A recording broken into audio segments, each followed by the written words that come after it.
Lo último que vi de la casa donde viví los últimos 8 años fue la espalda de mi tía Marta mientras cerraba la puerta principal en mi cara. Escuché el clac seco del cerrojo, seguido de las risas ahogadas de mi tía Julia al otro lado. Mis cosas, toda mi vida, estaban amontonadas en la vereda en bolsas de basura negras, mi ropa, mis libros de enfermería y el portarretratos con la única foto que tengo con mi papá. Estaba lloviendo. Parece un cliché de película barata, pero juro que el cielo se estaba cayendo ese martes. Yo no lloraba por la lluvia ni por el frío. Lloraba porque apenas ayer habíamos enterrado a la abuela Rosa, y hoy, sin siquiera dejar que la tierra se asentara sobre su ataúd, sus hijas adoradas me habían puesto en la calle. Me llamo Clara, tengo 26 años, y durante casi una década fui la única persona que existió para mi abuela. Cuando el Alzheimer empezó a robarle los recuerdos, fui yo quien le dio de comer en la boca.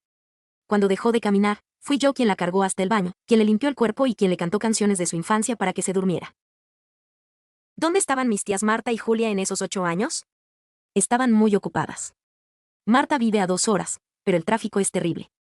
Julia vive en otro estado y solo llamaba en Navidad para pedir que le pasáramos a mamá al teléfono por 2 minutos, solo para luego quejarse de que la vieja ya no hilaba frases. Pero en cuanto el médico firmó el acta de defunción, aparecieron. Llegaron al funeral vestidas de negro impecable, llorando gritos desgarradores, abrazando el ataúd como si hubieran sido las hijas más devotas del mundo. Y apenas terminó el entierro, el dolor se transformó mágicamente en avaricia. Clara, cariño, me dijo Marta esa misma tarde, con esa voz dulce que usan las serpientes antes de morder, entendemos que has cuidado a mamá, y te lo agradecemos, pero la casa es herencia familiar. Julia y yo somos las herederas directas. Tú eres nieta. Y necesitamos venderla rápido porque el mercado está cayendo. Me dieron 24 horas para irme. No les importó que yo no tuviera a dónde ir, ni que hubiera gastado mis pocos ahorros en los medicamentos que la seguridad social no cubría para la abuela. Busca un albergue o quédate con alguna amiga, dijo Julia, revisando las cortinas con asco. Esta casa necesita una desinfección profunda antes de ponerla en venta. Huele a viejo. Ese comentario me dolió más que el desalojo. Huele a viejo. Olía a esfuerzo. Olía a amor. Olía a las noches en vela que yo pasé cuidando a la madre que ellas abandonaron. Agarré mis bolsas de basura y caminé bajo la lluvia hasta la parada del autobús. No peleé. No grité. No les dije que eran unas buitres. Simplemente me fui. Porque sabía algo que ellas, en su prisa por contar los billetes, no se habían molestado en averiguar. La casa de la abuela es hermosa. Es una casona antigua con un jardín enorme en la parte trasera, ubicada en una zona que ahora se ha vuelto muy comercial y costosa. Vale una fortuna. Pero tiene un defecto geográfico peculiar. La propiedad está ubicada en lo que se llama un lote bandera. La casa está al fondo, lejos de la calle principal, y para llegar a ella hay que atravesar un camino largo y estrecho, un sendero de unos 50 metros de largo y 4 de ancho. Durante 40 años, ese camino fue simplemente la entrada. Todos asumían que era parte de la casa. Pero hace 4 años, el vecino de al lado, un señor cascarrabias llamado don Ernesto, vino a verme. Me dijo que estaba vendiendo su terreno, pero que tenía un problema. Las escrituras originales de su propiedad incluían ese camino de entrada. Legalmente, la entrada de la abuela era propiedad de don Ernesto. Él nos había dejado pasar por bondad durante décadas, pero si vendía a una constructora, nos cerrarían el paso. La abuela ya no estaba lúcida para entenderlo. Mis tías no contestaban el teléfono. Así que yo, con el dinero del seguro de vida que me dejó mi papá al morir, tomé una decisión. Le compré a don Ernesto esa franja de tierra. Solo el camino. Me costó casi todo lo que tenía, pero era la única forma de asegurar que nadie sacara a mi abuela de su casa mientras viviera. Puse la franja a mi nombre. Nunca se lo dije a nadie porque no hacía falta. Era solo un camino de tierra y grava. Me mudé a un pequeño cuarto de alquiler esa noche. Pasaron 2 semanas. Un miércoles por la mañana, recibí una llamada. Era Marta. Clara. Gritó, sin el tono dulce esta vez. ¿Qué demonios significa esto? ¿Qué cosa, tía? Hay un camión. Un camión enorme con materiales de construcción bloqueando la entrada de la casa. Tenemos una visita con compradores en media hora y no pueden entrar.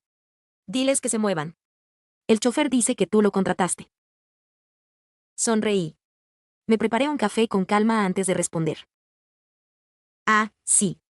Estoy haciendo unas mejoras en mi propiedad, tía. ¿De qué hablas, niña estúpida?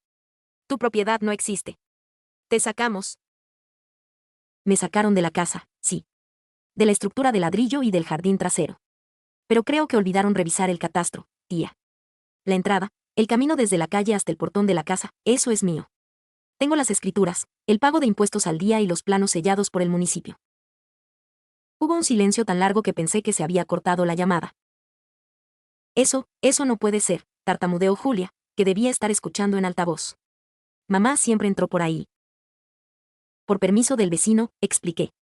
Permiso que yo compré legalmente hace 4 años para proteger a la abuela. Pero ahora que la abuela no está, y dado que las nuevas dueñas fueron tan hospitalarias conmigo, he decidido cerrar el paso. No puedes hacer eso, chilló Marta. Es ilegal dejar una propiedad sin acceso. En realidad, no lo es, mentí parcialmente, aunque sabía que pelear una servidumbre de paso legal les tomaría años y miles de dólares en abogados. Y mientras los jueces deciden, he decidido cercar mi terreno.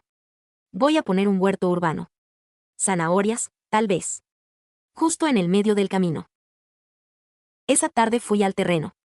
Mis tías estaban ahí, rojas de furia, con un agente inmobiliario que miraba la escena con cara de querer estar en cualquier otro lado. Yo llegué con 2 operarios y rollos de alambre de púas. Delante de sus narices, y de las del posible comprador, cercamos el perímetro exacto de mi franja de tierra.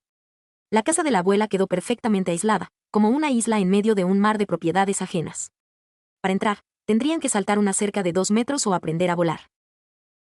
El comprador se subió a su auto y se fue. Te vamos a demandar, me escupió Julia a través de la reja. Háganlo, les dije, apoyándome en uno de los postes recién instalados. Pero el juicio tardará al menos 3 años. Y los abogados cobran caro. ¿Tienen dinero para mantener la casa vacía, pagar los impuestos y a los abogados durante 3 años? Porque yo solo tengo que pagar el predial de este pedazo de tierra, que son como $20 al año. Yo puedo esperar. Sus caras se desmoronaron. Sabían que no tenían liquidez. Solo querían el dinero rápido de la venta. Eran de esas personas que viven por encima de sus posibilidades, ahogadas en deudas de tarjetas de crédito. La guerra duró 2 meses. Intentaron intimidarme, intentaron cortar la cerca, y llamé a la policía por daño a propiedad privada, lo cual fue un escándalo hermoso en el vecindario. Intentaron manipularme emocionalmente diciendo que la abuela no querría esto. La abuela no querría que echaran a la única persona que la limpió cuando se hacía encima, les contesté. Al final, se rindieron. La casa, sin acceso vehicular ni peatonal legal, era invendible. Era un problema. Un lastre. La semana pasada firmamos los papeles. Me vendieron la casa por una fracción ridícula de su valor real, básicamente lo justo para cubrir sus deudas más urgentes y desaparecer de mi vista. El notario no podía creer el precio, pero ellas no tenían opción. Ayer volví a entrar a la casa. Todavía olía a viejo, como decía Julia. Pero para mí, olía a victoria. Abrí las ventanas, dejé entrar el sol y caminé hacia el jardín. Arranqué la cerca que yo misma había puesto. Ahora el camino y la casa vuelven a ser uno solo. Mis tías se llevaron el dinero rápido que tanto querían, sí, pero se gastará en unos meses. Yo me quedé con el hogar. Me senté en el sillón favorito de la abuela y, por primera vez desde el funeral, lloré en paz. No por tristeza, sino porque sentí que, de alguna manera, ella sabía que yo no dejaría que nos quitaran lo nuestro. La casa se queda con quien la amó, no con quien solo vio en ella un signo de dólares.